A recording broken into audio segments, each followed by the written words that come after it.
கிறிஸ்து இயேசுக்குள் பிரியமான அன்புக்குரிய சகோதர சகோதரிகளே, உங்கள் யாவருக்கும் நம்முடைய பிதாவாகிய தேவனாலும் கர்த்தரும் இரட்சகருமாய் இருக்கிற இயேசு கிறிஸ்துவினாலும் கிருபையும் சமாதானமும் உண்டாவதாக என்ற அன்பின் வாழ்த்துக்களை உங்கள் யாவருக்கும் இந்த நேரத்தில் தெரிவித்துக் கொண்டு, மீண்டுமாக தேவன் அவருடைய பரிசுத்த வார்த்தைகளை உங்களோடு பகிர்ந்து கொள்வதற்கு அவர் தந்துட்ட மேலான இந்த ஒரு நல்வாய்ப்புக்காக கர்த்தர் இயேசுவின் வழியாக நம்முடைய பரமபிதாவுக்கும் அடியானுடைய நன்றிகளை ஏறெடுத்து கொண்டு, அன்புக்குரிய சகோதர சகோதரிகளே, நம்ம தொடர்ச்சியாக பார்த்து வரக்கூடிய பொன்னான பிரமாணத்தினுடைய தொடர்ச்சி தான் இன்றைக்கி நாம் பார்க்க இருக்கிறோம்.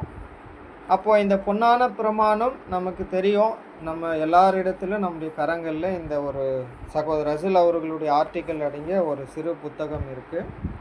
அதில் நம்ம ஏற்கனவே அந்த சிறு புஸ்தகத்தில் 12ஆம் பக்கம் வரைக்கும் நம்ம முடிச்சிருக்கிறோம். பாகம் 10 பாகங்கள் பாடங்கள் நம்ம பதிவிட்டு இருக்கிறோம்.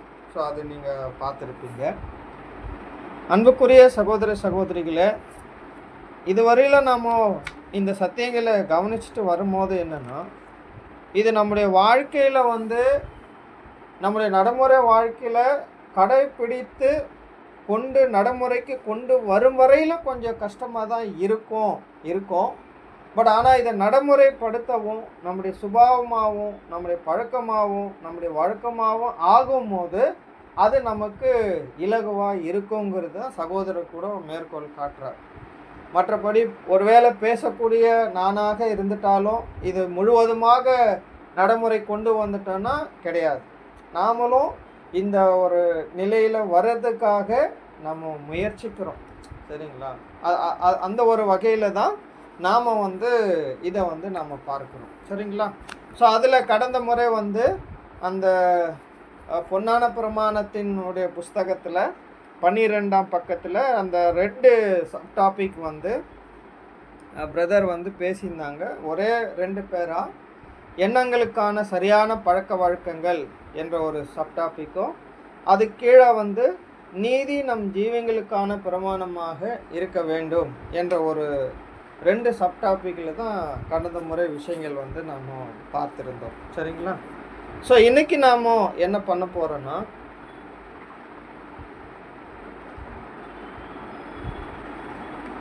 பொன்னான பிரமாணத்தினுடைய புஸ்தகத்தில் 13ஆவது பக்கம் ரீப்ரிண்ட் நம்பர் 4567 டாப்பிக்கு பிரதர் அதே தான் பேசுகிறாங்க. பொன்னான பிரமாணம் அப்படின்னு ஒரு டாபிக் கொடுத்துட்டு நெக்ஸ்ட்டு ஆதார வசனம் ஏற்கனவே அநேக இடத்துல சகோதரர் குறிப்பிடுறது தான். மத்தேயு 7ஆம் அதிகாரம் 1 முதல் 12 வசனங்கள் வரையிலும். அதில் பிரதர் இந்த ஆர்டிக்கலுக்கு அவர் கீவேர்டை 7:12 எடுத்துகிட்டு இருக்கிறார். மத்தேயு 7ஆம் அதிகாரம் 12வது வசனம், ஆதலால் மனுஷர் உங்களுக்கு எவைகளை செய்ய விரும்புகிறீர்களோ அவைகளை நீங்களும் அவர்களுக்கு செய்யுங்கள், இதுவே நியாயப்பிரமாணமும் தீர்க்க தரிசனங்களுமாம். அப்போ இந்த வசனத்தை தான் சகோதரர் அங்கே மேற்கோள் காட்டிட்டு இப்போது கீழே சகோதரர் பேச ஆரம்பிக்கிறாங்க. இந்த வசனத்தின் மேலே அவருடைய விளக்க உரைகளை சொல்கிறாரு. என்ன சொல்கிறாருன்னா, அந்த மனுஷன் பேசுகிறது போல ஒருவனும் ஒரு காலம் பேசினதில்லை. பொன்னான பிரமாணத்தின் போதனைக்கு கொஞ்சம் சமமானதாக கன்பூசியஸ் அவர்களின் பின்வரும் கொள்கையின் வார்த்தைகள் இடம் பெறுகிறது. அப்போது இங்கே என்ன சொல்கிறாருன்னா பாருங்கள், அந்த மனுஷன் பேசுகிறது போல ஒருவனும் பேசினதில்லை. பொன்னான பிரமாணத்தின் போதனைக்கு கொஞ்சம் சமமானதாக கன்பூசியஸ் அவர்களின் பின்வரும் கொள்கையின் வார்த்தைகள் இடம் பெறுகிறது. மற்றவர்கள் உங்களுக்கு என்ன செய்யக்கூடாது என்று எண்ணுகிறீர்களோ அதை நீங்களும் மற்றவர்களுக்கு செய்யாதிருங்கள் என்பதே கன்பூசியஸ் அவர்களின் வார்த்தைகளாகும். இவரின் வார்த்தைகள் பிரம்மாண்டமான போதனையாக இருப்பினும் இது மேம்பட்டதாக காணப்படும் பொன்னான பிரமாணத்திற்கு மிகவும் கீழானதே ஆகும், சரிங்களா? அப்போது இங்கே என்ன பேசுகிறாருங்கிறது நமக்கு தெரியணும். முதல்ல இது யார் ஒருவேளை எத்தனை பேர் படித்தவங்க இது கவனிச்சிருப்பீங்கன்னு நமக்கு தெரியல. ஆனால் வந்து நாம் பேசும்போது இது யார் இந்த கன்ஃபூசியஸ் அப்படின்னு கேள்வி வரும்போது இவர் ஒரு வேளை நம்முடைய சகோதரரா, இல்லை அவர் பைபிள் ஸ்டூடெண்ட்டா, இல்லை பிரதர் வாழ்ந்த காலத்தில் இருந்தவரா அப்படின்னெல்லாம் கூட நம்ம கேள்வி எழும்பிச்சு. ஒரு வேளை கூகுள்லேயோ ஒரு வேளை யூடியூப்லேயோ போய் சர்ச் பண்ணால் இந்த கன்ஃபூசியஸ் யார் அப்படின்னு பார்க்கும்போது இவர் வந்து யார் அப்படின் போது பார்த்திங்கன்னா இவருடைய பிறப்பு எல்லா விஷயமும் பார்த்திங்கன்னா இவர் வந்து சீனா தேசத்தை சேர்ந்தவர். இவர் கிட்டத்தட்ட பார்த்திங்கன்னா இவருடைய பிறப்பே வந்து 6வது நூற்றாண்டு, அதாவது வருஷம் கொடுக்குறாங்க கிமு 551ஆம் ஆண்டு வந்து இவர் பிறந்திருக்கிறார். கிமு கிறிஸ்துவுக்கு முன் இல்லைங்களா? அப்போ பிறந்தவர் தான். பட் இவர் வந்து என்னன்னா அதாவது சீனா தேசத்தில் வாழ்ந்த ஒரு மாபெரும் தத்துவ ஞானி மற்றும் சமூக சிந்தனையாளர் அப்படின்னு வந்து இவருடைய ஸ்தானம் வந்து அன்றைக்கி இருந்திருக்குது. அதனால் இவர் வந்து நிறைய சமூக நல்லிணக்கம், அரசு நிர்வாகத்தினுடைய காரியங்களை கையாளுற விஷயங்களோ, சக மனிதனுக்குள்ளே இருக்க வேண்டிய இணக்கம், அன்பு, இதை பற்றி நிறைய விஷயம் அவர் வந்து நிறைய பேசியிருக்கிறார். நீங்கள் ஒரு வேளை வாய்ப்பு கிடைச்சா நீங்கள் கூகுள்லேயே யூடியூப்லேயே வந்து சர்ச் பண்ணிங்கன்னா நமக்கு ஃபுல் தகவல் வரும். பட் நம்ம வந்து முழுவதுமாக நம்ம பாடத்துக்கு எடுக்க வாய்ப்பு இல்லை, நமக்கு தேவையும் இல்லை. பட் ஆனால் இந்த பொன்னான பிரமாணத்திற்கு ஈக்குவலாக வந்து சமமாக இருக்கிறது மாதிரி வந்து இருக்குது அவர் பேசினது. யார் பேசினது? இந்த கன்ஃபூசியஸ். ஏன்னா பிரதருடைய காலத்துலேயோ அதுக்கு முந்தைய காலத்தில், ஏன் இந்த காலத்தில் கூட பொதுவாக கிட்டத்தட்ட கிறிஸ்தவர்கள் என்று சொல்லக்கூடியவர்கள் உட்பட என்ன மாதிரி சிந்தனைகளுக்கு அதிக முக்கியத்துவம் கொடுக்கறதற்கான வாய்ப்புகள் இருக்குன்னா, இந்த உலகத்திலே சில உயர்ந்த மனிதர்கள் என்று மற்றவர்களாக கருதப்படக்கூடியவர்களுடைய சிந்தனை கருத்துக்களை வந்து பெரிதுபடுத்தி காண்பிக்கக்கூடிய மனநிலையில் தான் கிறிஸ்தவர்கள் என்று சொல்லக்கூடிய உட்பட அதை செய்கிறாங்க. அதான் மனித தத்துவங்களை வந்து மேலோங்கி பார்க்கறது. வேதாகமத்தை வச்சிருக்கிறவர்களே அந்த நிலைக்கு வந்து இந்த காலகட்டத்தில் போகிறதுக்கான வாய்ப்புகள் இருக்குது. ஸோ அந்த மாதிரி வந்து உலகளாவிய விஷயத்தில் வந்து இந்த கன்ஃபூசியஸுடைய கொள்கைகளோ அல்லது கோட்பாடுகளோ தத்துவங்களோ வந்து உலகத்தில் பெரிய அளவில் அந்த காலகட்டத்தில் பேசப்பட்டிருக்குது இல்லைங்களா?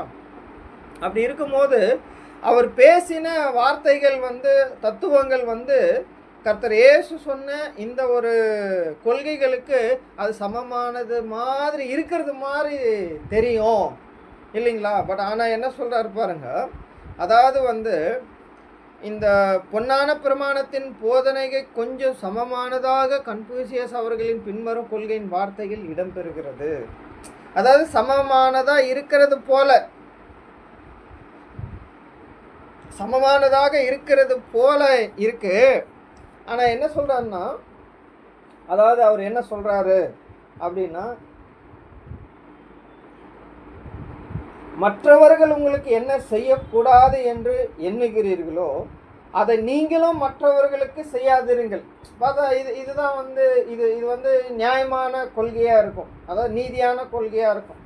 மற்றவர்கள் உங்களுக்கு தீமை செய்யக்கூடாதுன்னு நீங்கள் நினச்சிங்கன்னா நீங்களும் மற்றவர்களுக்கு என்ன பண்ணாதீங்க, தீமை செய்யாதீங்க. அப்படின்னா மற்றவர்கள் உங்கள் விஷயத்தில் எப்படி நடந்துக்கணும்னு நீங்கள் நினைக்கிறீங்களோ அதே மாதிரி அவங்களிடத்துல நீங்கள் நடந்துக்குன்னு தான் இவர் பேசியிருக்கிறார். யாருன்னா இந்த கன்ஃபூசியஸ் வந்து அவர் பேசியிருக்கிறார். அதான் சொல்கிறாரு, இப்படி சொன்னது தான் அவருடைய வார்த்தைகளாகும். அவர் அப்படி தான் பேசியிருக்கிறாரு.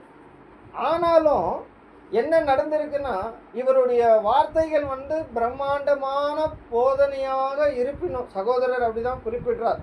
யார் பேசுனது? கன்ஃபூசியஸ் பேசுனது ஒரு பிரம்மாண்டமான போதனையாக தான் இருக்குது. ஏன்னா இந்த உலகத்தில் இந்த போதனைகள் இது போன்ற, அதாவது தத்துவ ஞானிகளுடைய கருத்துக்கள் கூட இன்றைக்கி சாதாரண மனிதர்கள் மனசில் கிடையாது.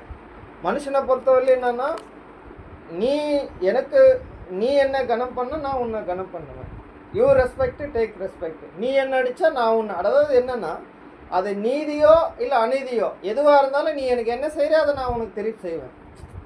இந்த கோட்பாடுகளோடு தான் இன்றைக்கி இருக்கிற நம்ம தற்காலத்தில் இருக்கிற மனித மனப்பான்மைகள் அப்படி தான். நீ எனக்கு என்ன செய்கிறியோ நான் அதையே உனக்கு நான் திருப்பி செய்வேன். சரிங்களா? அப்படி இருக்கும்போது பாருங்கள், இவரின் வார்த்தைகள் பிரம்மாண்டமான போதனையாக இருந்தாலும் இது மேம்பட்டதாக காணப்படும் பொன்னான பிரமாணத்திற்கு மிகவும் கீழானதே ஆகும். அதாவது என்ன சகோதரர் அங்க மேற்கோள் காட்டுறாங்கன்னா, இந்த கன்ஃபியூசியஸனுடைய கருத்துக்களும் போதனைகளும் பிரம்மாண்டமானதாக இருந்துட்டாலும் மேம்பட்டதாக, இந்த உலகத்திலே உயர்ந்ததாக மேன்மைப்படுத்தப்பட்டு வைக்கப்பட்டிருக்கிற பொன்னான பிரமாணத்திற்கு இது கீழானதே ஆகும். அது கீழே தான் வருதே தவிர அது சமமா வராது. ஏன்னா என்னதான் இந்த பூமியில மனுஷனுங்க எவ்வளோதான் ஒழுக்க நெறிகளுக்குள்ள இருந்து தத்துவ ஞானிகளா வளர்ந்தாலும் தெய்வீக ஆவியின் சிந்தையிலிருந்து வெளிப்படுத்தக்கூடிய நீதியின் கோட்பாடுகளுக்கும் கொள்கைகளுக்கு இணையாக எந்த ஒரு மனுஷனாலும் இந்த உலகத்தில் என்ன பண்ண முடியாது. அல்லது தேவனுடைய ஆவியற்ற ஒருவராலும் அந்த தேவனுடைய சத்தியத்துக்கு இணையானதை ஒருத்தராலும் தர முடியாது. எதுவாக இருந்தாலும் எல்லாம் தேவனிடத்திலிருந்து கர்த்தர் வழியாக தான் வெளிப்படுமே தவிர ஒரு சாதாரண விழுந்து போன மனிதன் கிட்ட இருந்து அந்த திவ்ய கோட்பாடுகள் எது ஒன்றும் தோன்றாது என்பது நமக்கு நல்லா தெரியும். சரிங்களா? ஸோ அப்படி சொல்லிட்டு என்ன சொல்றாருன்னா, கிறிஸ்தவர்கள் என்பவர்கள் எதிர்மறையான இயல்புள்ளவர்களாய் இராமல் ஆக்கப்பூர்வமானவர்களாய் காணப்பட வேண்டும். அதாவது என்ன சொல்றாருன்னா, எதிர்மறையான இயல்பு உள்ளவர்களாய் இராமல், அதாவது இதுக்கு என்ன சொல்றாருன்னா நெகட்டிவான மனப்பான்மை இல்லாமல் கிறிஸ்தவர்கள் ஆக்கப்பூர்வமானவர்களாய், அதாவது பாசிட்டிவாக காணப்பட வேண்டும். வெளிப்படைத்தன்மையோடு அவர்கள் மற்றவர்களுடைய கொள்கைகளை பின்பற்றுகளாக மாத்திரம் காணப்படாமல், இல்லைங்களா, மற்றவர்களுடைய கொள்கைகளை பின்பற்றக்கூடியவர்களாக இருக்கக்கூடாது. என்னதான் இந்த உலகத்துல எவ்வளோ பெரிய தத்துவ ஞானிகளாக இந்த உலகத்தால் பார்க்கப்படுகிறவர்கள், கருதப்படுகிறவர்கள், ஏன் இன்னைக்கு நம்ம காலத்தில் வாழ்ந்துட்டு இருக்கிறவர்களே என்னதான் தத்துவ ஞானிகள் என்று சொன்னாலும் அவர்களுடைய தத்துவங்களையோ கற்பனைகளை பின்பற்றுவது நம்முடைய வேலையே கிடையவே கிடையாது, இல்லைங்களா? அப்படி இருக்கும்போது என்ன சொல்றாருன்னா, மாறாக கொள்கைகளை உடையவர்களாக இருத்தல் வேண்டும். நாம கொள்கை உடையவர்களா இருக்கணும். எந்த வகையில? சொந்த கொள்கைன்னா அந்த மாதிரி கிடையாது.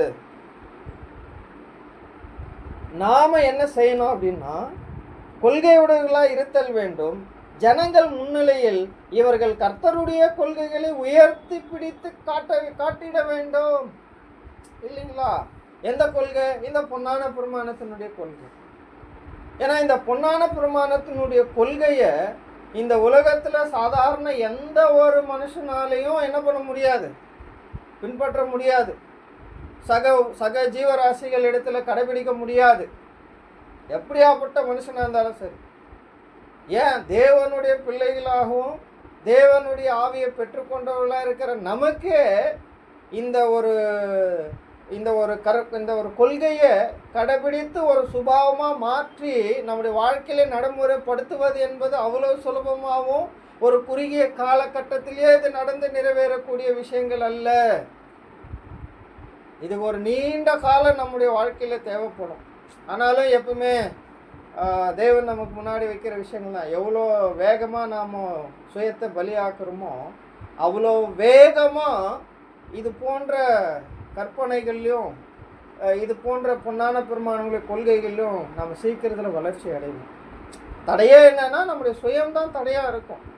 அது எவ்வளோ வேகமாக அது பலியாக்கப்படுதோ அவ்வளோ அதிகமாக இது வளருவதற்கு வாய்ப்புகள் இருக்குது. அதனால் நீண்ட காலம்னா ரொம்ப வருஷம் ஆகும், அந்த மாதிரியெல்லாம் இல்லை சகோதரிகளே. சரிங்களா? அப்போ சொல்லிட்டு என்ன சொல்கிறாருன்னா, இவங்க இந்த உலகத்தில் இந்த ஜனங்கள் மத்தியில் இந்த கர்த்தருடைய கொள்கைகள் என்ன பண்ணும், உயர்த்தி இவர்கள் பிடிக்கணும். அது மாத்திரம் அடுத்து என்ன சொல்கிறாருன்னா, மனுஷீக பிரமாணங்களுடைய எல்லைக்குட்பட்டு காணப்படுவதற்கு நாங்கள் பிரயாசப்படுவோம் என்று இயேசுவின் பின்னடியார்கள் கூறிடாமல், மனுஷீக பிரமாணங்களுடைய எல்லைக்குட்பட்டு காணப்படுவதற்கு நாங்கள் பிரயாசப்படுவோம் என்று இயேசுவின் பின்னடியார்கள் கூறாமல், மாறாக எங்களால் கூடுமான மட்டும் திவ்ய பிரமாணத்திற்கு இசைவாய் ஜீவித்திடுவோம். இல்லைங்களா? ஏன்னா மனுஷீக பிரமாணங்கள் என்பது எல்லைக்கு உட்பட்டு காணப்படுவதற்கு நாங்கள் பிரயாசப்படுவோம் என்று இயேசுவின் பின்னாடியார்கள் சொல்லக்கூடாது. மனுஷீக பிரமாணங்கள் அந்தக்கு எல்லைக்கு உட்பட்டு நாங்கள் நடக்கிறதுக்கு பிரயாசப்படுறோம் அப்படி கிடையாது. ஒருவேளை கன்ஃபியூசியஸ் சொன்ன அந்த கருத்து, அந்த தத்துவங்களை நாம் என்ன சொல்லக்கூடாது தெரியுமா?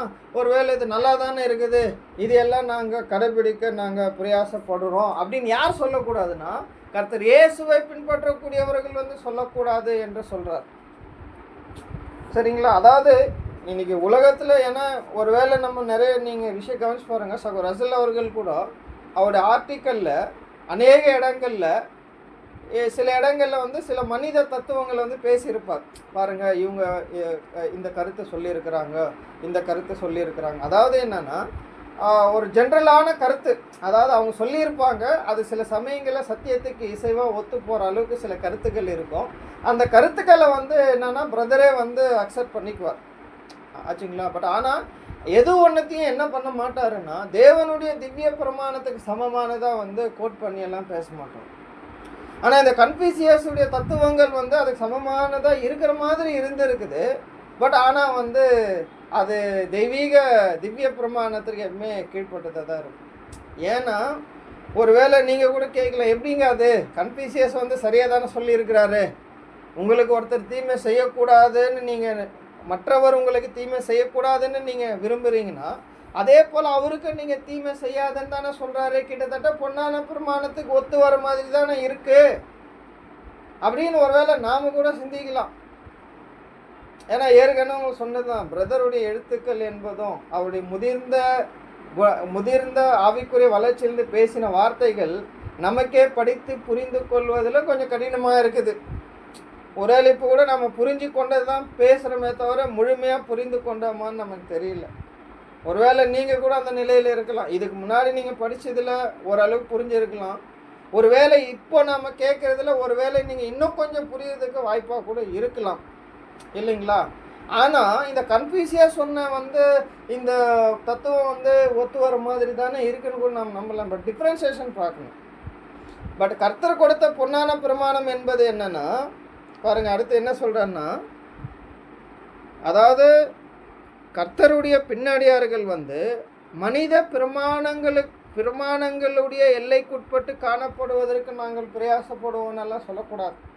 அதாவது இவருடைய கன்ஃபியூசியஸனுடைய தத்துவங்களை நாங்கள் பின்பற்ற பிரயாசப்படுறோம் அப்படின்னெல்லாம் நம்ம சொல்லாமல், மாறாக என்ன சொல்லணும்னா, எங்களால் கூடுமான மட்டும் திவ்ய பிரமாணத்திற்கு சிவா ஜீவித்திடுவோம். அப்படின்னா இந்த பொன்னான பிரமாணம் திவ்ய பிரமாணம் கொடுத்துருக்குதுல, அதுக்கு சிவாதான் நாங்கள் நடக்க பிரயாசப்படுவோமே தவிர மனித தத்துவங்கள், எல்லைக்குட்பட்ட மனித தத்துவங்களை நாங்கள் பின்பற்ற மாட்டோம். நல்லா கவனிங்க, என்ன சொல்கிறேன்னா, எல்லைக்குட்பட்ட மனித தத்துவங்கள்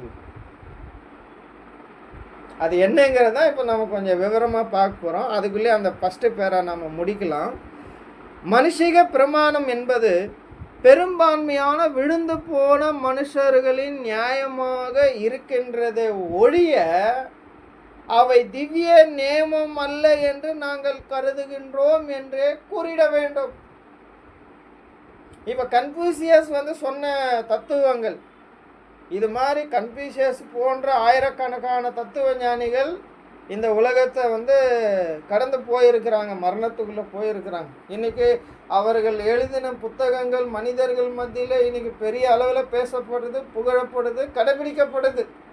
ஆனால் இங்கே சகோதரர் அந்த ஒரு விஷயத்தை தெளிவுபடுத்தி மேற்கோள் காட்டுறாரு. என்னன்னா, மனுஷீக பிரமாணம், அதாவது மனுஷனுங்க கொடுத்த கொள்கைகளோ தத்துவங்கள், இது எல்லாமே பெரும்பான்மையாக விழுந்து போன மனுஷர்கள் மத்தியிலே நியாயம் என்று கருதப்படுபவை ஒழிய, இது மனுஷர்களுக்கு நியாயம். பாருங்க, இப்போ கன்ஃபியூசியஸ் சொன்னது மற்றவர் உங்களுக்கு என்ன தீமை செய்யக்கூடாதுன்னு நீங்கள் நினைக்கிறீங்களோ அதையே அவங்களுக்கு செய்யாதீங்கன்றார். பட் இது மனுஷனுக்கு மத்தியில் நியாயமாக தானே இருக்குது. ஏங்க, அந்த மனுஷன் நல்ல விஷயத்தை தானே சொல்லியிருக்கிறாரு. இன்னொருத்தர் உங்களுக்கு தீமை செய்யக்கூடாதுன்னா நீங்கள் அவங்களுக்கு செய்யக்கூடாது, நல்ல கொள்கை தானே. ஆனால் இது யாருக்கு? மனுஷனுங்களுக்கு நியாயமாக போகிறது. அப்போ நமக்கும் சில நேரத்தில் இது நியாயமாக தானே போடும். நமக்கு இது நியாயமாக தானே. ஏங்க கர்த்தர் சொன்னதே தானே அவர் சொல்கிறாரு, இதில் என்னங்க அவ்வளோ பெரிய டிஃப்ரெண்ட்டு அப்படின்னா அதை சொல்கிறாரு. அவை திவ்ய நியாயமும் அல்ல என்று நாங்கள் கருதினோம் என்று கூறிட வேண்டும். ஒரு வேளை உங்ககிட்ட யாராவது சொல்கிறாங்க, ஏங்க கன்ஃபியூசியஸ் கொள்கை ஏன்னா சில சமயங்களில் தவறாக புரிஞ்சுட்டா நம்ம கூட என்ன சொல்லுவோம்னா, ஏங்க கன்ஃபியூசியஸ் சொல்கிறது கர்த்தர் சொன்னதுக்கு இசைவாக தானே இருக்குது அப்படி சொன்னால் அவங்களுக்கு சொல்ல வேண்டிய பதில் இதுதான். இது மனுஷர்கள் நியாயம் என்று கருதுவது அவை திவ்ய நியமம் அல்ல என்று நாங்கள் கருதுவோம் என்று கூறிட வேண்டும். அதாவது அது தேவன் ஏற்படுத்தின கொள்கை, அது அல்ல பிரமாணம். அது எது? இந்த மாதிரி மனித தத்துவம். ஏன்னா அதுதான் இந்த டிஃப்ரென்சியேஷன் என்னன்றதை நம்ம அண்டர்ஸ்டாண்ட் பண்ணிக்கணும். என்னென்னா பாருங்கள், கன்ஃபியூசியஸ் அவர் சொல்லியிருக்கிறாரு. அவர் சொல்லும் போது என்னென்னா, மற்றவர் உங்களுக்கு எந்த தீமையை செய்யக்கூடாதுன்னு நீங்கள் நினைக்கிறீங்களோ அதே தீமையை அவங்களுக்கு என்ன பண்ணாதீங்க, செய்யாதீங்க. அப்போது மற்றவர் தீமை செஞ்சால் திரும்ப செய்யலாமா இல்லையா? மனுஷனுங்களே கேட்பாங்க, சரிங்க நான் அவருக்கு தீங்கு நினைக்கலைங்க, அவருக்கு நான் நினைக்கல, சரி அவர் எனக்கு நினைக்காமல் இருப்பாரா? ஒருவேளை இந்த கொள்கையை அவரும் நல்லா உள்வாங்கியிருந்தாலும் அவரும் எனக்கு நினைக்க மாட்டார். அப்போது நான் நினச்ச உடனே ரெண்டு பேருக்கும் யாருக்குமே என்ன பண்ணிக்க மாட்டோம், தீமை செய்ய மாட்டோமே. ஆனால் கன்ஃபியூசியா சொன்னது கரெக்டாக தான் நடக்குது, கரெக்டாக சொன்ன மாதிரியே தானே இருக்குது. ஆனால் ஒரு விஷயம் அங்கே நல்லா கவனிச்சிங்கன்னா, கன்ஃபியூசியா சொன்னது என்னென்னா, மற்றவங்க உங்களுக்கு எதை செய்யக்கூடாதுன்னு நினைக்கிறீங்க நீங்கள் அதை செய்யாதீங்க அப்படிங்கிறார்.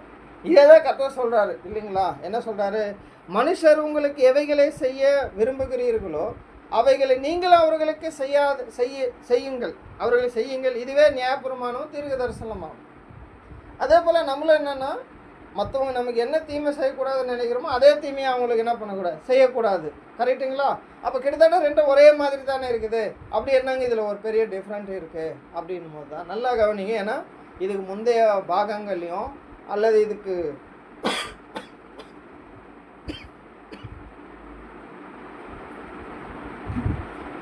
முந்தைய ஆர்டிக்கல்லையோ பிரதர் பேசுறது நல்லா ஒருவேளை நம்ம கவனிச்சுன்னா இந்த விஷயத்தை அண்டர்ஸ்டாண்ட் பண்ணலாம். எப்படின்னா, மற்றவர்கள் உங்களுக்கு எந்த தீமையான விஷயங்களை செய்யக்கூடாது, உண்மையான விஷயங்களே செய்யணும் நீங்கள் நினைக்கிறீங்களோ அதே போல் அவங்களுக்கும் செய்யுங்க தான் கன்ஃபியூசியஸோட கருத்து, அதாவது தத்துவங்கள். ஆனால் கர்த்தர் அப்படி தான் பேசுகிறார். மனுஷர் உங்களுக்கு எவைகளை செய்ய விரும்புகிறீர்களோ அவைகளை நீங்களும் அவர்களுக்கு செய்யுங்கள் தான் சொல்கிறார். ரெண்டும் கிட்டத்தட்ட ஒரே மாதிரி தான் தெரியுது. ஆனால் இங்கே ஒரே இடம் டிஃப்ரெண்ட் ஆகுது. என்னென்னா, கன்ஃபியூசியஸ் சொன்னது சேம்.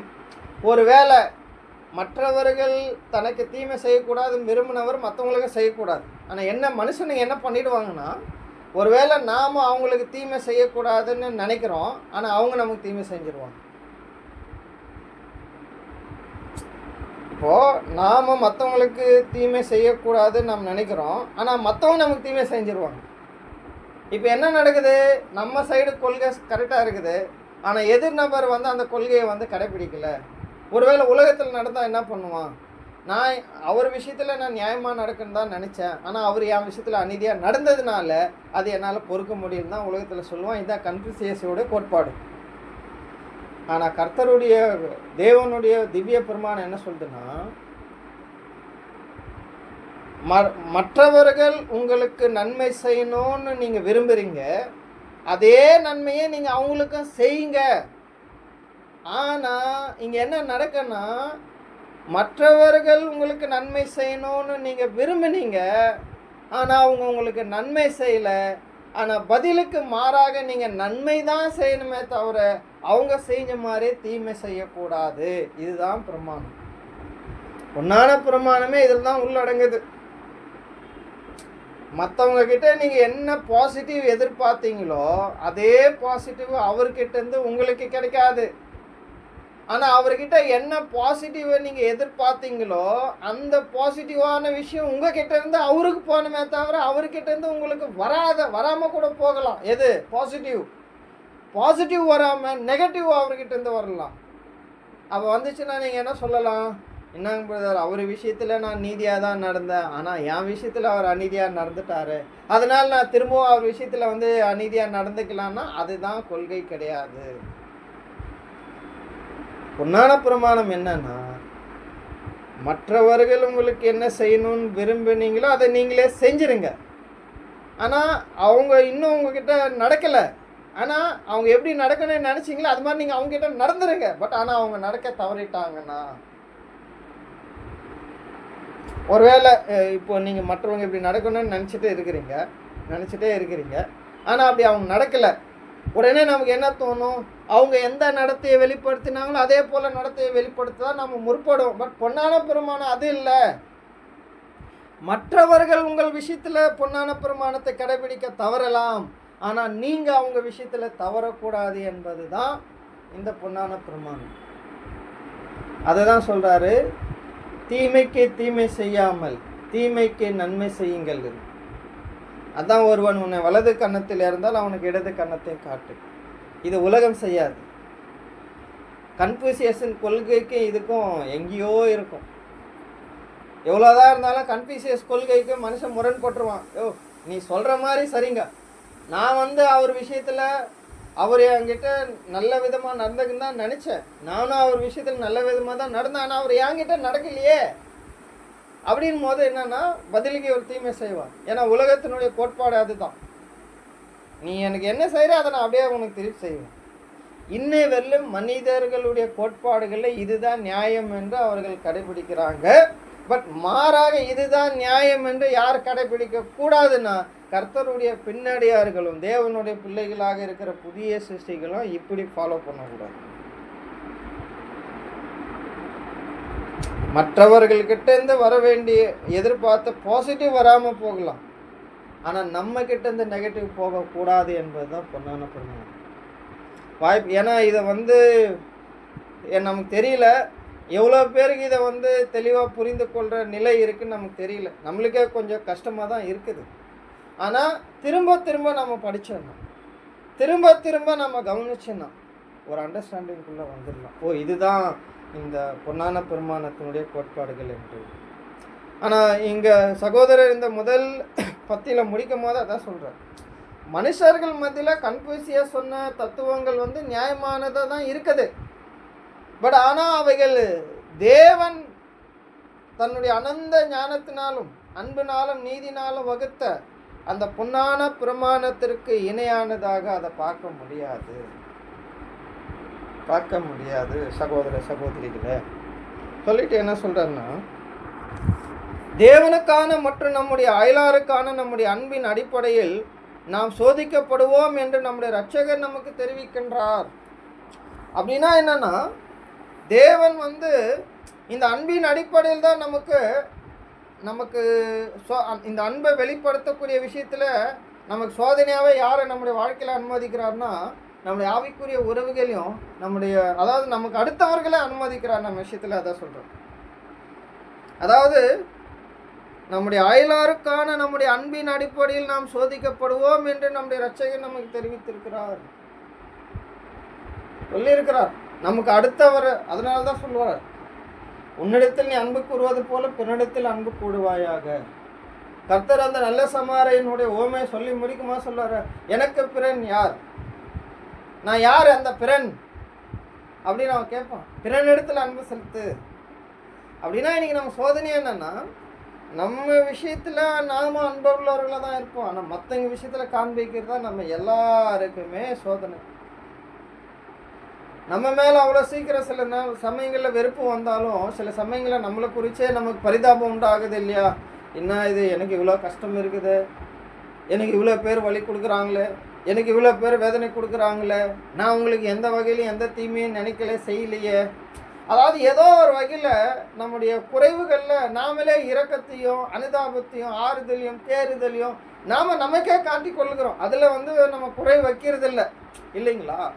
ஆனால் இங்கே கர்த்தர் நமக்கு அனுமதிக்கிற சோதனை என்னன்னா, இது போன்ற உங்களிடத்துல நீங்கள் அன்பாக உங்கள் மேலே நீங்கள் காண்பிக்கிற அந்த அன்பின் அம்சங்களை பிறனிடத்துல நீங்கள் காட்டுறீங்களா இல்லையாங்கிறது தான் சோதனையாக கர்த்தர் நமக்கு அனுமதிக்கிறாரு அப்படிங்கிறத இங்கே மேற்கோள் காட்டுறார். பாருங்க, அடுத்து என்ன சொல்கிறாருன்னா, கிறிஸ்துவனுடைய பலியின் புண்ணியத்தின் வாயிலாக தேவன் நம்முடைய கடந்த காலங்களுடைய பாவங்களுக்காக மன்னிப்பை அருளியுள்ளார். பார்த்தீங்களா? கிறிஸ்துவனுடைய பலியின் புண்ணியம் நாம் உடன்படிக்கை வாழ்க்கைக்குள்ளே வந்ததுக்கு பிற்பாடு, அதாவது உடன்படிக்கை வாழ்க்கையில் வர்றதுக்கு முன்னாடி நம்முடைய வாழ்க்கையில் ஒரு பாவ வாழ்க்கையை கடந்து வந்தோம் இல்லையா? அதாவது பிறப்பிலேயே ஆதாமுடைய பாவத்தில் பிறந்து வளர்ந்து வாழும் போதே இந்த உலகத்தினுடைய பாவங்களோடு பின்னி பிணைந்து நம்ம வாழ்ந்து வந்தோம் இல்லைங்களா? அதையெல்லாம் கிறிஸ்துவனுடைய ரத்தத்தின் புண்ணியம் என்ன பண்ணுதுன்னா மன்னிச்சிருக்குது. அது மட்டுமல்ல, உடன்படிக்கையின் வாழ்க்கைக்குள்ளே நாம் வந்ததுக்கு அப்புறமும் நம்முடைய வாழ்க்கையில் பாவமும் அக்கிரமமும் மீறுதலும் நம்முடைய வாழ்க்கையில் தொடர்ந்து நடந்துட்டு தான் இருக்குது. ஸோ அதற்காகவும் நாம் போய் தேவனிடத்தில் மன்றாடி நம்முடைய பாவங்களை அறிக்கை செய்யும் போது அதையும் தேவன் கிறிஸ்துவனுடைய புண்ணிய ரத்தத்தினாலே என்ன பண்ணுறார்? நம்முடைய பாவங்களை சுத்திகரிக்கிறார். பாருங்க, கடந்த கால பாவங்களும் அங்கே நிவர்த்தியாக்கப்படுது. அல்லது உடன்படிக்கை வாழ்க்கைக்குள்ளே வந்த அப்புறமா நாம் செய்கிற ஆனால் சில பாவங்கள் இருக்குது, அதாவது தேவனே மன்னித்து ஏற்றுக்கொள்ள முடியாத அளவுக்கு ரெண்டாம் மரணத்துக்கு ஏதுவான பாவங்கள் இருக்குது. பட் அது இந்த லிஸ்ட்டில் வரதில்லை. மற்றபடி மனம் திரும்புதலுக்கு ஏதுவான அத்தனை பாவங்களையும் மன்னிக்கப்படுவதற்கு தேவனுடைய கிருபையிலும் கர்த்தர் இயேசுனுடைய புண்ணிய ரத்தத்திலையும் சுத்திகரிக்கப்படுவதற்கான சாத்தியக்கூறுகளும் வாய்ப்புகளும் இருக்குங்கிறத இங்கே மேற்கோள் காட்டுறார். சரிங்களா? ஸோ அந்த விஷயத்த சொல்லிட்டு இப்பொழுதோ தம்முடைய பிள்ளைகள் மற்றவர்களிடத்தில் இரக்கம், பரிவு, மன்னிப்பு பாராட்டுவதற்கான படிப்பினைகளை கற்றுக்கொள்வதற்கு நோக்கம் கொண்டுள்ளார். இதேதான். அதாவது என்னன்னா, தேவன் இந்த பொன்னான பிரமாணத்தை நம்ம ஃபாலோ பண்ணணும்னு அவர் விரும்புகிறாருன்னா, தேவன் இந்த பொன்னான பிரமாணத்தை அவர் நம்ம விஷயத்தில் கையாண்டிருக்கிறார். ஏன்னா ஒரு காலத்தில் நாம் தேவனுக்கு சத்துருக்களாக இருந்தபோது, தேவனுக்கு நாம் எதிரிகளாக சத்துருக்களாக இருக்கும்போது நம்ம அந்த நிலையில் இருக்கும் போதே தேவன் அவருடைய குமாரனை 2000 வருஷத்துக்கு முன்னாடி பலியாக கொடுத்துட்டார். ஆச்சுங்களா? நாம் கூட மனக்கண் திறக்காத வரையிலும் தேவனுக்கு சத்துருக்களாக தானே வாழ்ந்துட்டு இருந்தோம் நம்ம. அப்படின்னா என்னென்னா, தேவனையும் அவருடைய குமாரனையும் அறியாத இருந்த காலத்திலே தேவன் நம்மளை மன்னிப்பதற்கு தயார் உள்ளவராக இருந்தார். ரெண்டாவது, அவருடைய குமாரனையும் அவரையும் அறிந்து கொள்ளக்கூடிய நிலைக்குள்ளே நம்ம செய்யக்கூடிய அக்கறம், அதாவது பாவம், அக்கறம், மீறுதல்கள், மனம் திரும்பலுக்கு ஏதுவான எவ்விதமான இரக்கத்தை நாம் கேட்க போகும்போது அதையும் தேவன் செய்கிறாங்க, கர்த்தரும் செய்கிறாங்க இல்லைங்களா? அப்படி இருக்கும்போது என்ன சொல்கிறாருன்னா, இதையெல்லாம் பெற்றுக்கொண்ட நீங்கள் என்ன செய்யுங்கன்னா, இப்போ தேவன் அவருடைய பிள்ளைகள் இடத்துல என்ன விரும்புகிறாரு, அதாவது தேவனிடத்தில் நாம் பெற்றுக்கொண்டோம் சகல இரக்கங்களையும் கிருபைகளையும். இந்நாள் வரையிலும் நாம் செஞ்ச பாவம், நாம் செஞ்ச அக்கிரமம், நாம் செஞ்ச மீறுதல், இதெல்லாம் செஞ்சோம். தேவன் இன்னும் இந்த அழைப்பிலையும் இந்த பாதையில் நம்மளை நிலைநிறுத்தி வச்சிருக்கிறாருன்னா காரணம் என்னன்னா, அவர் நம்ம மேலே காட்டின இரக்கம், பரிவு, மன்னிப்பு தான் காரணம் இல்லையா? ஆனால் ஒருவேளை தேவன் நம்ம எல்லார் விஷயத்திலும் அந்த நீதியை அந்த தராசில் நம்ம பார்க்குறோம்ல, 2 பக்கம் இருக்கிற அந்த தட்டு இறங்காமல் சரிசமமாக அந்த முள் அந்த நேர்கோட்டில் இருக்கணுங்கிறத தேவன் நம்ம இடத்துல எதிர்பார்த்தாருன்னா, நம்ம ஒருத்தராலையும் இந்த அழைப்புக்குள்ளே நின்று இந்த ஓட்டத்தை முடிக்கவே முடியாது. ஆனால் ஒரு விஷயம் உண்மை, தேவன் அவருடைய நீதிக்கு அதிகமானதையும் நம்மக்கிட்ட எதிர்பார்க்கறது இல்லை, நீதிக்கு குறைவானதையும் தேவன் நம்மளை ஏற்றுக்கொள்வதும் இல்லை. அதாவது நீதிக்கு குறைவான நிலையில் நம்ம இருந்தாலும் தேவன் ஏற்றுக்கொள்ள மாட்டார். அதே போல் நீதிக்கு அதிகமாகவும் நம்ம இடத்துல எதிர்பார்க்க மாட்டார். பட் ஆனால் அவர் நம்ம மேல் காண்பித்திருக்கிற இரக்கமும் கிருபையும் தயவும் இந்நாள் வரையில் இங்கே நிலை நிறுத்தி நம்மளை வச்சிருக்குது. அப்போ என்ன சொல்ல வர்றாருன்னா, இதையே நீங்கள் மற்றவங்கள விஷயத்தில் காட்டுங்க. இந்த பொன்னான பிரமாணத்தினுடைய கோட்பாடுகள், கொள்கைகள் என்பது நமக்கும் சக மனுஷனுக்கும் ஏற்படுத்தப்பட்ட உறவுங்கிறதெல்லாம் கிடையாது. முதலாவது இந்த பொன்னான பிரமாணங்கிறது தேவனுக்கும் கர்த்தருக்கும் நமக்கும் அவருடைய பிள்ளைகளாகவும் கர்த்தருடைய சகோதரர்களாகவும் இருக்கிற அதாவது இந்த மூவருக்கும் இடையில ஏற்படுத்தப்பட்ட ஒரு கொள்கை, அது பிரமாணம். அது ஏதோ நமக்கு மட்டும்தான் நம்ம கடைபிடிக்கிறது தான் தேவன் கொடுக்கும் இல்லை. முதல்ல அதை அவர் கடைபிடிச்சிருக்கிறார்.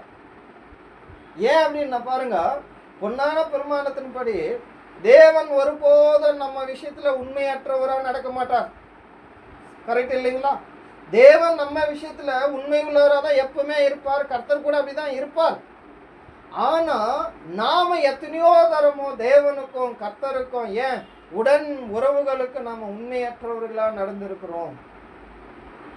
ஆனா அப்படி நடந்த நம்ம இடத்துல ஒருவேளை நாம உண்மையற்றவர்களா நடந்தோங்கிறதுனால தேவனோ கர்த்தரோ நம்ம விஷயத்துல அப்படி நடந்திருப்பாங்கன்னா கண்டிப்பா இதுக்கு முன்பும் இல்லை, இதுக்கு பின்பும் அவங்க செய்ய மாட்டாங்க. அப்ப இந்த பொன்னான பிரமாணத்தை தேவன் நம்ம விஷயத்துல வந்து கடைபிடிச்சிருக்கிறாரு, கர்த்தர் நம்ம விஷயத்துல கடைபிடிச்சிருக்கிறாரு. ஏன் ஒருவேளை நமக்கு நம்ம அறியாம கூட இருக்கலாம், நமக்கு மத்தியில நம்ம விஷயத்துல சில சகோதர சகோதரிகள் கூட இந்த பொன்னான பிரமாணத்தின் நீதியின்படி நம்ம விஷயத்துல நடந்திருக்கலாம். அப்ப இவ்வளவோ நாம பெற்றுக்கொண்டு இருக்கும் போது ஏன் மற்றவங்களிடத்துல காட்டுறதுல ஒரு குறுகிய மனப்பான்மை வைக்கிறோங்கிறது தான் கேள்வி. ஆனா தேவன் என்ன எதிர்பார்க்கிறாருன்னா,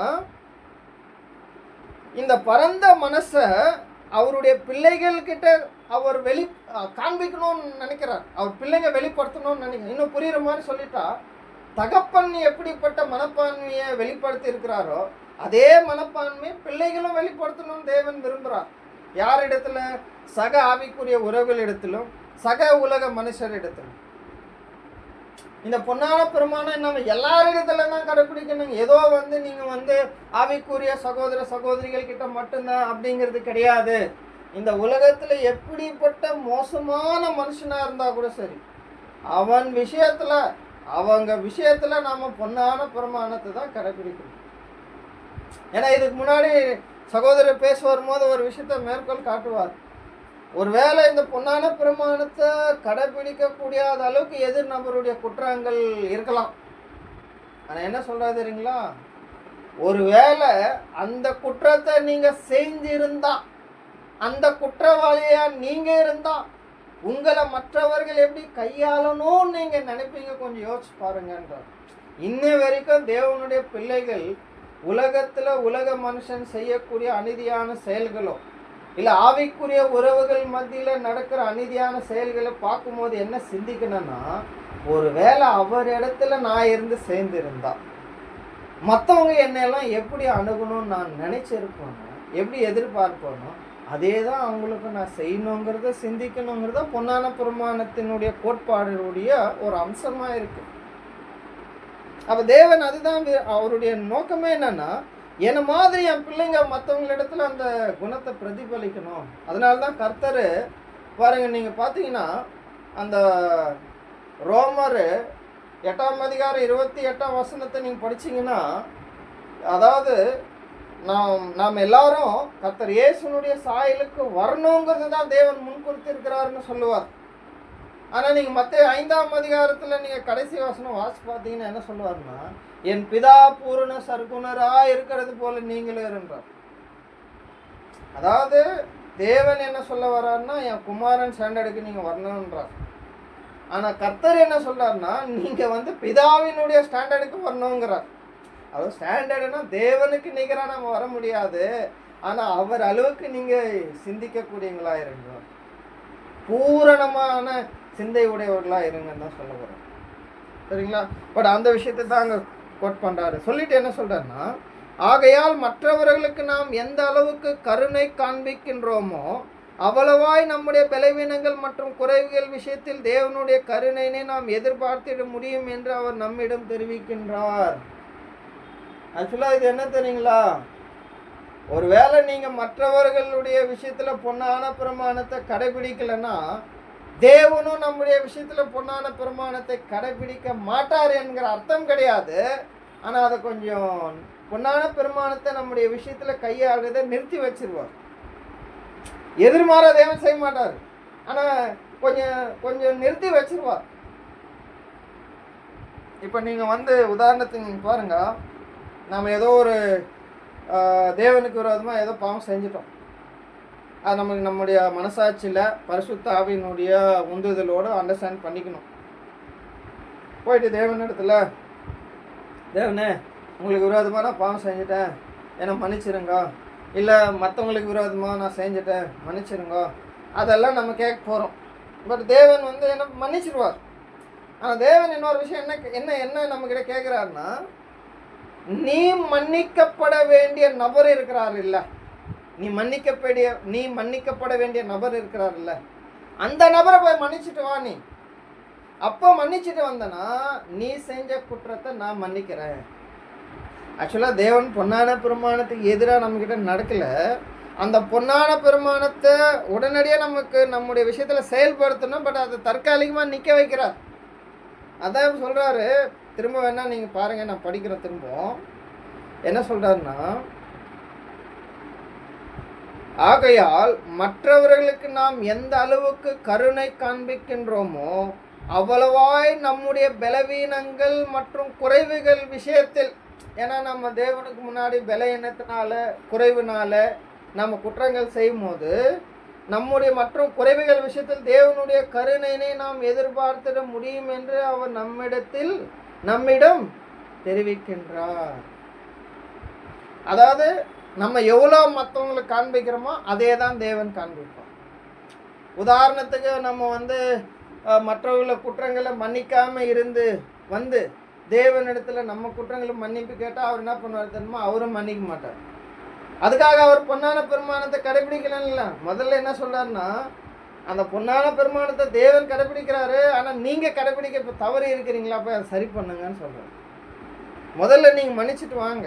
ஏன்னா மற்றவங்களுக்கு கொடுக்க வேண்டியதை நம்ம சரியாக கொடுத்துட்டா ஆட்டோமேட்டிக்காக தேவன்கிட்ட இருந்து வர வேண்டியது நமக்கு தானாக வந்துடும்.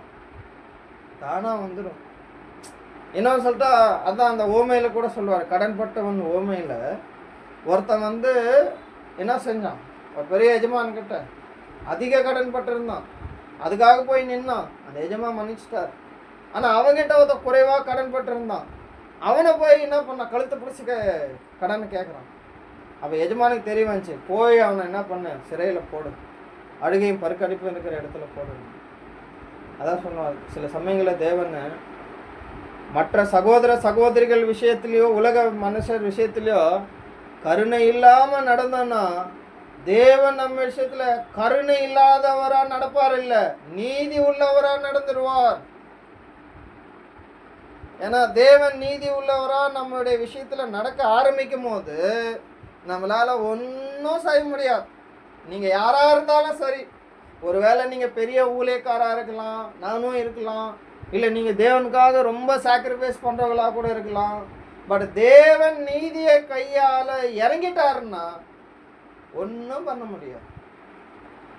எது வரைக்கும் மற்றவங்க விஷயத்துல பொன்னான பிரமாணத்தையும் தெய்வீக இரக்கத்தையும் வெளிப்படுத்தாத வரையிலும் நமக்கு அது தேவனிடத்திலிருந்து உடனடியாக கடந்து வராது. அன்புக்குரிய சகோதர சகோதரிகளே, புரியுதுங்களா? இதான் நீதி உள்ள தேவன். நீங்க அதான் சொல்ற, நீங்க எந்த அளவு அளக்குறீங்களோ அதே அளவு தான் உங்களுக்கு அளக்கப்படும். இதுதான் ஜஸ்டிஸ். ஆனா தேவன் என்ன, அவருடைய நல்ல மனசு என்ன விரும்புதுன்னா, அவரை மாதிரியே நாம இருக்கணும்னு விரும்புகிறோம், இல்லைங்களா? அதான் சொல்லிட்டாங்க. ஏன்னா நம்முடைய பலவீனங்கள் குறைகளை நாம மற்றவங்க பலவீனங்கள் குறைகள் எந்த அளவு அளக்கிறோமோ அதே தான். மன்னிக்கலையா நீங்க மற்றவங்களுடைய பலவீனம் குறைகளை, உங்களுக்கு தேவனை மன்னிக்க மாட்டோம். இதான் நீதி. புரியுதுங்களா? ஆனா நம்ம என்ன நினைச்சுக்கிறோம், நம்ம எத்தனையோ பேர் மேல இருக்கிற இன்னும் மன குறைபாடு நீங்காம நம்முடைய மனசுல சுத்தினே இருக்குது, இல்லைங்களா? பாருங்க, சில பேரை நேரா அவங்க முகத்தை பார்க்க முடியல, சில பேருடைய பேர் கேட்டாலே நமக்கு பிடிக்கல, சில பேரை பார்த்தா கூட பார்க்காம போயிடுறோம். இன்னும் ஒரு சில பேரை கரிச்சு கொட்டினே இருப்போம்ல. சிலருடைய பேரை ஐயோ இவங்க பேரா எவ்வளோ எரிச்சல் வருது இல்லை, எவ்வளோ கோபம் வருது இல்லை. சிலர் நினைச்சா, சிலரை பார்த்தா, சிலரை பற்றி பேசினா. அப்படின்னா என்னன்னா, நாம மன்னிக்கப்பட வேண்டியவங்க எத்தனையோ பேர் நம்முடைய இருதயத்தில் சுற்றி கொண்டே இருக்கிறாங்க, இல்லைங்களா? நமக்கும் ஒரு உறுத்தல் இருக்குல்ல, இவங்க மேல இருக்கிற குறைபாடை விட்டுட்டா நம்ம சமாதானமா எத்தனை தடவை நினைச்சிருப்பீங்க. ஆனா இன்னமும் இருக்கு.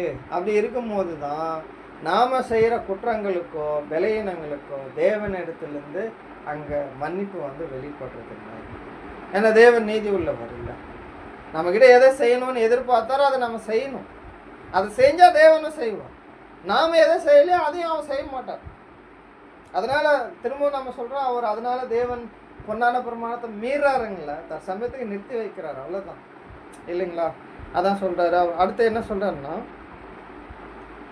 இதில் நீதியின் கொள்கை அடங்குகின்றதா இருக்கின்றது. இப்போ இவ்வளோ நேரம் பேசினேன், இது ஏன் சொல்ல வர்றாருன்னா, இதில் நீதியின் கொள்கை அடங்கி இருக்கிறது. மற்றவரிடத்தில் பரிவும் மன்னிப்பும் பாராட்டும் யார் ஒருவனும் அன்பினை தன்னில் மேலோங்கின நிலையில் ஆளும் நிலையில் பெற்றிருக்கிறான் என்பதை நிரூபிக்கின்றவனாய் இருப்பான். ஆக்சுவலாக இதெல்லாம் ஒரு நிரூபணம் நம்ம கேட்குறோம் இல்லையா? ஐயோ எவ்வளோ காலம் ஆச்சு உடன்படிக்கை வாழ்க்கைக்குள்ளே ஆனால் இன்னமும் இந்த பரிபூர்ண அன்பை அடைய முடியலையே, இன்னும் இந்த ஓட்டத்தை முடிக்க முடியலையே, இன்னும் எவ்வளோ காலம் போவோம், இதுக்கு என்ன அடைய? சில சமயங்களில் சொல்லுவோம் இல்லையா, கிரீடம் தேவன் நமக்கு வச்சிருக்கிறாங்க, ஆனால் அந்த கிரீடம் நம்ம தக்க வச்சிருக்கிறோமா? பாருங்க, நீங்கள் நல்லா யோசிச்சு பாருங்க. நம்ம உடன்படிக்கை செய்து வரும்போது தேவன் ஒவ்வொருத்தருக்கு முன்பாக அந்த கிரீடத்தை வைக்கிறார். நீங்கள் ஓட்டத்தை முடித்தா கிரீடம் உங்களுக்கு தான். ஒருவேளை நீங்கள் ஓட்டத்தை முடிக்கலாம், அந்த கிரீடம் இன்னொருத்தருக்கு போயிடும். ஆனால் கிரீடம் உங்களுக்கு தான், உங்கள் கிரீடம் உங்களுக்கு தான் இன்னும் இருக்குது அப்படிங்கிறது இங்கே ஒரு அடையாளத்தை கொடுக்குறார். என்ன அடையாளம் சொல்கிறாருன்னா, பாருங்க, இந்த இந்த அதாவது மற்றவங்களிடத்துல நீங்கள் அன்பு செலுத்தினா தேவனும் உங்களிடத்தில் அன்பு செலுத்துவோம். மற்றவங்களுடைய குற்றங்களையும் பலவீனங்களையும் நீங்கள் மன்னித்தால் தேவனும் உங்களுக்கு மன்னிப்பார். இது ஒரு நல்ல அடையாளம். அடுத்ததான் சொல்றாரு, மற்றவர்களிடத்தில் பரிவும் மன்னிப்பும் பாராட்டும் யார் ஒருவனும் அன்பினை தன்னில் மேலோங்கின நிலையில் ஆளும் நிலையில் பெற்றிருக்கிறான் என்பதை நிரூபிக்கின்றவனாய் இருப்பான். அதாவது அவங்க என்ன நினைக்கிறாங்கன்னு சொல்றாருன்னா, மற்ற சகோதர சகோதரிகள் விஷயத்திலே அன்பு தான் அவங்க விஷயத்துல ஆளுகை செய்யும்படி அனுமதிக்கிறாங்கிறார். அதான் சொல்லுவேன் இல்லையா, உடன் சகோதர சகோதரிகளிடத்திலோ சக மனிதரிடத்திலோ அன்பை தவிர வேறொன்றையும் அவர்கள் மேல் காண்பிப்பதற்கு, அதாவது அன்புக்கு எதிர்மாறான எந்த ஒரு குணத்தையும் மற்றவர்கள் மேல் காண்பிப்பதற்கு நமக்கு உரிமையும் கிடையாது. அப்படிப்பட்ட அதிகாரமும் பெற்றுக்கொண்டது கிடையாது. அன்பு மட்டும்தான் காண்பிக்கணும். அதான் இங்க என்ன சொல்றாருன்னா, அன்பு தான் மேலோங்கி இருக்கணும் நமக்குள்ள. அந்த அன்பு தான் மற்றவங்க மேல ஆளுகை செலுத்தணும். ஆனா இன்னைக்கு என்ன ஆகுதுன்னா, அதுக்கு அப்படியே எதிர்மாறா மாறிடும். அன்பை தவிர மற்ற உலக அதிகாரம் எல்லாம் உடன் சரீர அங்கங்கள் மேல செலுத்துற மனப்போக்கு நமக்கு எப்பவுமே போகுதுதான். அன்பு ஆளுகை செய்யல, சாத்தானுடைய குணம் ஆளுகை செய்து பிறர் மேல, இல்லைங்களா? பட் அந்த விஷயங்கள தான் சொல்றாரு. சொல்லிட்டு என்ன சொல்றாருன்னா, அவர் இதுதான் நிரூபணம். அவர் அன்பை மேலோங்கினதான் மற்றவர் மேல அன்பு ஆளுகை செலுத்தக்கூடிய அளவுக்கு அவர் வாழ்றாரு, நடக்கிறாருனா. பட் அதெல்லாம் என்ன அறிகுறினா, கிரீடம் இன்னும் அவருக்காக வைக்கப்பட்ட கிரீடம் இன்னும் அவருக்கு அருகாமையில் அப்படியே தான் இருக்குது, இல்லைங்களா? அன்புக்குரிய சகோதர சகோதரிகளே, பாருங்க, அடுத்து அதான் சொல்றாரு, அன்பு நியாயப்பிரமாணத்தின் நிறைவேறலா இருக்கின்றது. ஆகையால் இவர்கள் ஏதோ பூரணர்களாய் இருப்பது போன்று கையாளப்படுபவர். காரணம், மற்றவர்களிடத்திலான இவர்கள் நடத்தியானது இவர்களது இருதயங்கள் சரியாய் இருக்கின்றது மற்றும் அன்பினால் ஆளுகை செய்யப்படுகின்றது என்பதற்கு சான்று பகர்கின்றதாய் இருக்கின்றது. பாருங்களா? அப்போ பாருங்க சகோதர சகோதரிகளே, நாம் பூரணம் உள்ளவர்களா ஆயிட்டு இருக்கிறோமா? பூரணம் உள்ளவர்களா நம்ம மாறிட்டு வரோமா? அதே சமயத்தில் அன்பு நியாயப்பிரமாணத்தில் நிறைவேறுதலா இருக்கிறங்கிறத நம்ம கடைபிடிச்சிட்டு வரோமா? அதே சமயத்தில் நம்முடைய இருதயத்தின் நிலை சரியானதா இருக்குதா அப்படிங்கிறதுக்கு அன்பினால் ஆளுகை செய்யப்படுகின்றது என்பதற்கு சான்று பகர்கின்றதா இருக்கிறது. நம்ம மற்றவங்க விஷயத்தில் சரியாக தான் இருக்கிறோம், சரியாக தான் நடந்துட்டு இருக்கு. இது எல்லாத்துக்குமே நல்ல அறிகுறியும் நல்ல உறுதித்தன்மையும் என்ன அப்படின்னா, அன்பு செலுத்துவது மட்டும்தான். அதிலும் அன்பின் வரும்போது இந்த பொன்னான பிரமாணத்தை கடைபிடிப்பது தான். நல்லா புரிஞ்சுக்கலாம். பொன்னான பிரமாணத்தை மற்றவர் நம்மிடத்துல கடைபிடிப்பதிலிருந்து தவறலாம். அதாவது ஒரு உதாரணத்துக்கு ஒரு 100 பேர் நம்ம இடத்துல அணுகுறாங்கன்னா அதில் கிட்டத்தட்ட 99 பேர் நம்ம இடத்துல பொன்னான பிரமாணத்தை கடைபிடிப்பதிலிருந்து தவறலாம். ஏதோ ஒருத்தர் பொன்னான பிரமாணத்தை நம்ம விஷயத்தில் கடைபிடிக்கலாம். பட் நாம தவறுன 99 பேரும் சரியாக நடந்த ஒரு நபரும் 100 பேர் இடத்துலையுமே பொன்னான பிரமாணத்தின்படி தான் நடந்து கொள்ளணும். இது உலகம் இந்த கொள்கையை உலகத்துக்கு சொன்னால் சிரிக்கும், ஏற்றுக்கொள்ளாது. ஆனால் சில சமயங்களில் நாமும் இந்த கொள்கை இப்படி தான் இருக்குதுன்னு தெரியும், ஆனால் கடைபிடிக்கிறதுல நாம் அநேக முறை தோல்விகள் தான் அடையும்.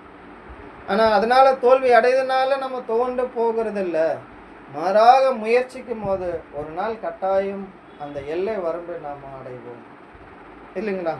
ஸோ சொல்லிட்டு அதான் சொல்கிறாரு, மேலும் இருதயத்தின் காரணமாக இராமல் மன்னிக்கப்படத்தக்கதான மாம்சத்தின் பலவீனங்களே இவர்களது மீறுதலினால் உண்டாகும் பூரணமின்மைகளுக்கு காரணமாக இருக்கின்றது என்பதற்கு சான்று பகர்கின்றதா இருக்கின்றது. அப்போ பாருங்க, இது பாருங்க, மேலும் இருதயத்தின் காரணமாக இராமல் மன்னிக்கப்படத்தக்கதான மாம்சத்தின் பலவீனங்களே இவர்களது மீறுதலினால் உண்டாகும் பூரணமின்மைக்கு காரணமாக இருக்கிறது என்பதற்கு சான்று பகர்கின்றதா இருக்கின்றது. ஸோ நாம் கூட சில சமயங்களில் நம்முடைய மாம்சத்தின் பலவீனங்கள் என்ன பண்ணுதுன்னா நம்மளை சில மீறுதலுக்கு உட்படுத்தப்படும் போது நாம் கூட பூரணமின்மைக்கு காரணம் உள்ளவர்களாக காணப்படுறோம், இல்லைங்களா? அப்போ என்ன சொல்ல வர்றாருன்னா, இந்த ஓட்டத்தை நாம் முடிக்கிற தருவாய் வரையிலும் சரி, ஏதோ ஒரு வகையில் நாமும் நம்முடைய குறைவுகளுக்காக, பலவீனங்களுக்காக, பாவங்களுக்காக தேவனிடத்தில் மன்னிப்பை பெற வேண்டியவர்களாகவும் இருக்கிறோம். அதே நம்முடைய உடன் அங்கங்களோ அல்லது உலகத்தில் இருக்கிற மனுஷர்களோ நாம் சாகும் நம்முடைய ஓட்டம் முடியும் வரையிலும் அவர்களுடைய பலவீனங்களும் குறைபாடுகளும் நம்மேல் ஏதோ ஒரு வகையில் கடந்து தான் வந்துட்டு இருக்கும், இல்லைங்களா? அது வரைக்கும் நாமளும் அவங்கள என்ன பண்ணோம், நம்முடைய ஓட்டம் இந்த மாம்சத்தில் முடிகிற வரையிலும் அவர்களை மன்னிக்கக்கூடியவர்களாக தான் இருக்கணும். ஏன்னா அதுதான் ஒரு புதிய சிருஷ்டினுடைய ஓட்டம். இந்த மாம்சத்தில் முடிவுக்கு வரும்போது கூட அவர்களுக்கு எதை தான் தேவன் சோதனையாக வைக்கிறாருன்னா, இந்த மாம்சத்தில் அவர்கள் பரிபூர்ண அன்பை அடைஞ்சிடுவாங்க. சபை மாம்சத்தில் வாழும்போது தன்னுடைய பரிபூர்ண அன்பை இறுதியாக அடைந்து அவர்கள் முடிக்கும் போது இறுதியாக அவர்களுக்கு வர சோதனையே என்னன்னா, அந்த பரிபூர்ண அன்பில் நிலை நிற்கிறார்களா என்பது தான் சோதனையே. ஆனால் இப்போ நம்ம என்ன செய்கிறோன்னா, அந்த பரிபூர்ண அன்பை அடைவதற்காக தான் நம்ம போயிட்டுருக்குறோம். ஆனால் எத்தனை பேர் நம்மள அடைஞ்சோம் என்பது இன்னும் தெரியல, அது அவர்களுக்கு தான் தெரியும். அப்படி ஒரு வேளை அடைஞ்சிட்டா அந்த பரிபூர்ண அன்பிலே நாம் நிலை நிற்கிறோமா என்பதில் கூட தேவன் சோதனையை கொண்டு வரார். ஏன்னா பரிபூர்ண அன்பை அடைவதற்கே நம்ம பல சோதனைகளை கடந்து வரோம். அந்த சோதனையே நம்ம கடினமாக தெரியுது. கொஞ்சம் தான் அன்பு செலுத்துகிறோம், முழுமையாக இன்னும் பரிபூர்ண அன்பை செலுத்தலை. முழுமையாக கொஞ்சம் செலுத்த முயற்சிக்கிறோம், பட் அதுலேயே நம்ம கஷ்டமாக இருக்குது, ரொம்ப போராடுறோம்.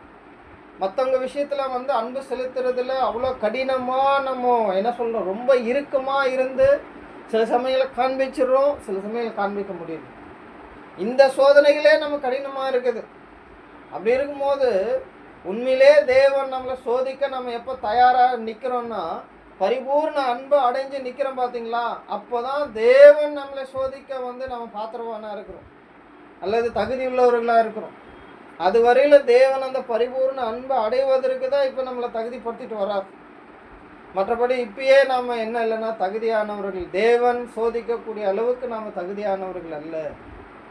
தேவனே ஒருத்தரை சோதிக்கணும்னா அவர் பரிபூர்ணராக இருக்கணும், அப்போ தான் தேவன் நேராக அவங்களை சோதிப்பார். ஆதாமே எப்படி பரிபூர்ண ஆதாமே சோதிச்சார், பரிபூர்ண அன்பில் இருந்துட்டு கர்த்தர் இயேசுவை சோதிச்சார். அதே போல தான் பரிபூர்ண அன்பை அடையக்கூடிய சபையின் ஒவ்வொரு அங்கங்களையும் தேவன் சோதிப்பார். பாருங்க, அந்த பரிபூர்ண அன்பு அடைஞ்ச பிற்பாடு வரக்கூடிய சோதனை தான் இதுவரையில நாம் சந்தித்திராத சோதனையாக இருக்கும். அதுதான் கர்த்தர் கடைசியில் அவருடைய அந்த சிலுவை மரணத்துக்கு முன்பாக இருந்து அவர் கடந்து போன பாடுகள் மத்தியில் தான் அவருடைய பரிபூர்ண அன்புக்கான சோதனையே ஹெவியாக இருந்துச்சு. ஆனால் அந்த 3 வருட அவருடைய உடன்படிக்கையின் வாழ்க்கையின் 3 வருட காலமும் அவருடைய பரிபூர்ண அன்புக்கு வந்த சோதனை காலங்கள் தான். ஆனால் அவர் அதெல்லாம் கடந்து ஜெயம் கொண்டவராக இன்னைக்கு உன்னதமான மகிமையில் அவர் அங்கே இருக்கிறார்.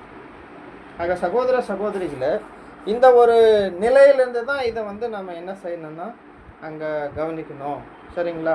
ஸோ மற்ற பகுதிகளை நம்ம இன்னும் தேவனுக்கு சித்தமானால் வரக்கூடிய நாட்களில் நம்ம பார்க்கலாம். ஸோ நீங்களும் இது தனிப்பட்ட முறையில் இது நீங்கள் தியானம் செய்யலாம். ஸோ தேவன் தாமே கேட்ட அவருடைய சத்திய வார்த்தைகளின்படி நாம் யாவரையும் ஆசீர்வதிப்பார்கள். ஆமென்.